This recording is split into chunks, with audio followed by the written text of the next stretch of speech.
Сәлеметсіңдер ме? Сабағыма қош келдіңдер. Менің аты жөнім Кәскенова Мадина Дәуренқызы. Ыбырай Алтынсарин атындағы Рудный әлеуметтік гуманитарлық колледжінің бастауыш білім беру мамандығының 4-ші курс студенті. Сабақ тақырыбы: елді мекендер қандай болады? Қала мен ауыл арасында қандай байланыс бар? Оқу мақсаттары: елді мекендерді түрлі белгілері бойынша ажырату, қала мен ауыл арасындағы байланысты зерттеу, мысалдар келтіру. Сабақ мақсаттары: балалар, енді мына өлең жолдарын қайталайық. Жарқын үніміз, болашақтың күніміз, балалық шақ үйінің жайнап тұрған күніміз. Жарайсыңдар балалар, енді мына суреттерге назарымызды аударайық.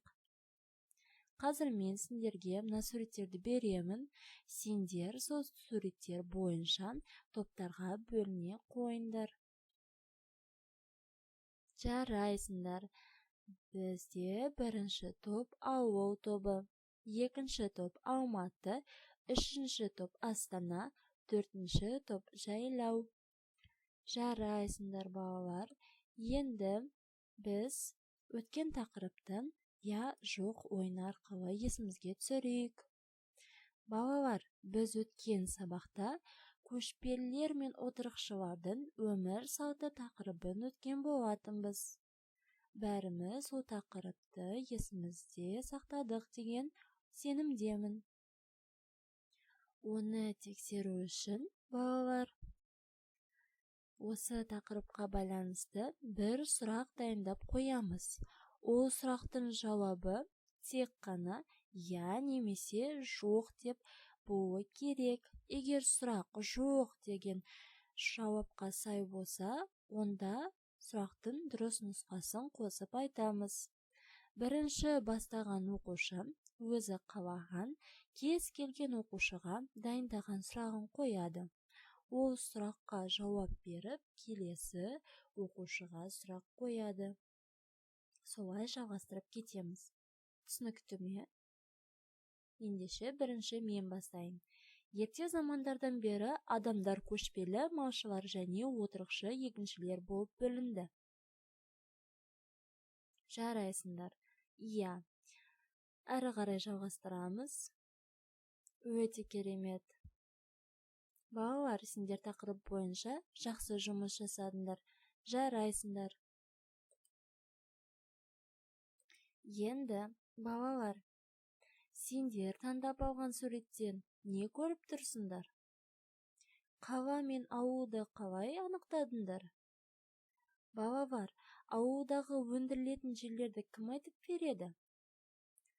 Қаламыздағы басты көшелерді кім айта алады? Көлемі мен қызметі бойынша қалалардың түрлерін атап мысал келтіріңдерші. Суретте нелер бейнеленген? Жарайсыңдар балалар. Біздің сонымен сабағымыздың тақырыбы қандай екен? Жарайсыңдар, өте тамаша. Біздің бүгінгі сабағымыздың тақырыбы елді мекендер қандай болады деп аталады. Енді балалар, бәріміз оқулыққа назарымызды аударайықшы. Оқулықта бізде сурет берілген. Сол суретке мәтін құрастырайық. Жақсы. Енді сол мәтін бойынша топтарға сұрақ қояйық. Бірінші топ: адамдар қай жерде жүр? Олардың іс-әрекеттері қандай? Екінші топ: қалада көлік неге көп? Көліктерден түтін шығады. Ол қоршаған ортаға зиян ба? Үшінші топ: ауылда нелер бар? Малдан қандай өнімдер алынады және қандай дүкендерге жеткізеді? Төртінші топ: қала мен ауылдағы көрікті жерлерді атап бер. Жарайсыңдар балалар, тапсырманы өте жақсы орындап шықтыңдар. Енді балалар, қазір мына бейне баянға назарымызды аударайықшы.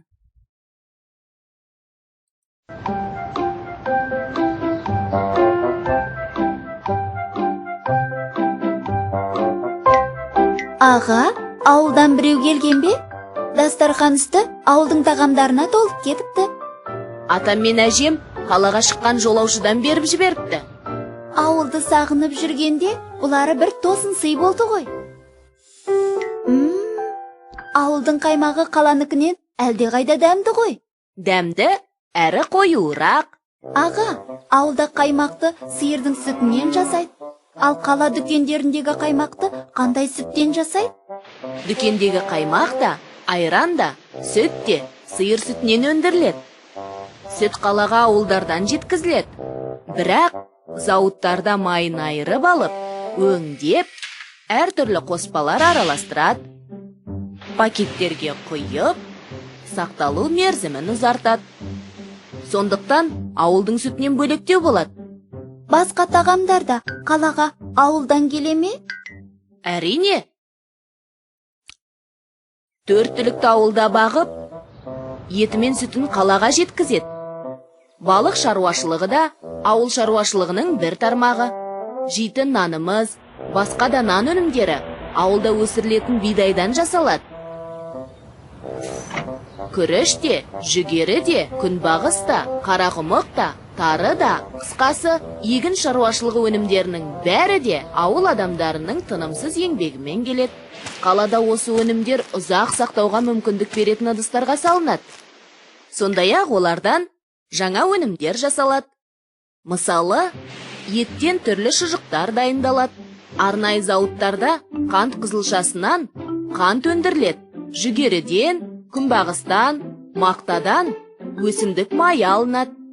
Кондитерлік фабрикаларда жеміс-жидектерден түрлі тәттілер дайындалады. Жеміс-жидектің шырыны құтыларға құйылып, дүкендерге жіберіледі.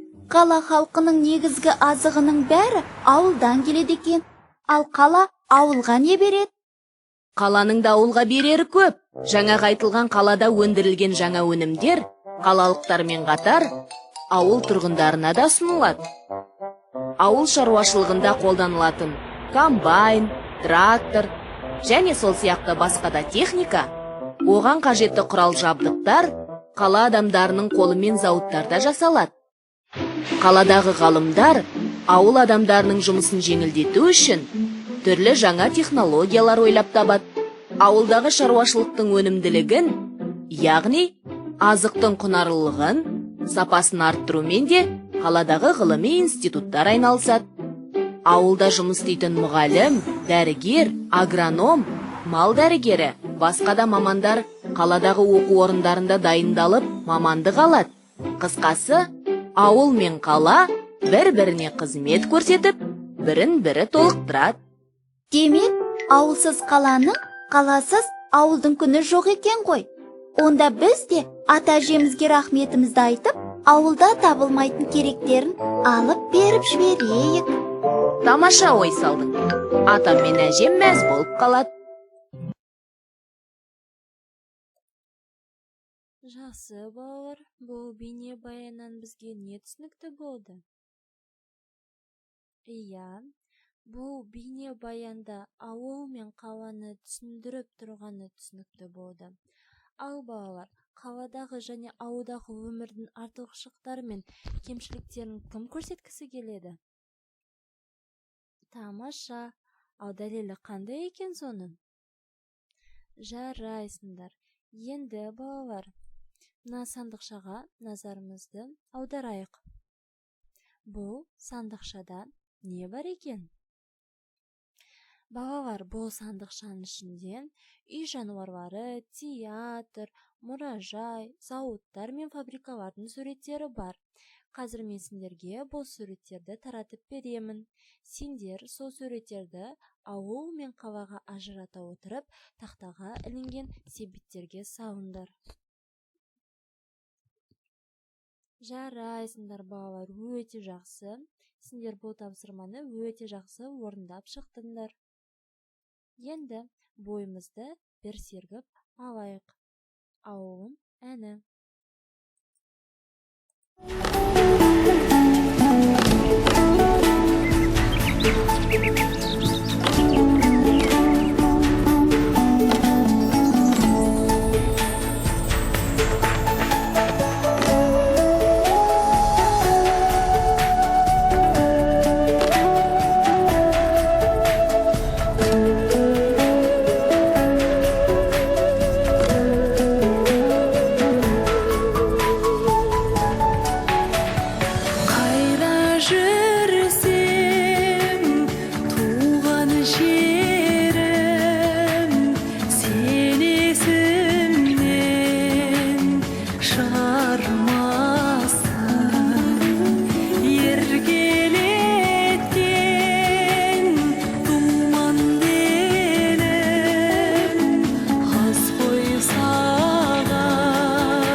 дағдарымызды бір сергіп алдық деген сенімдемін.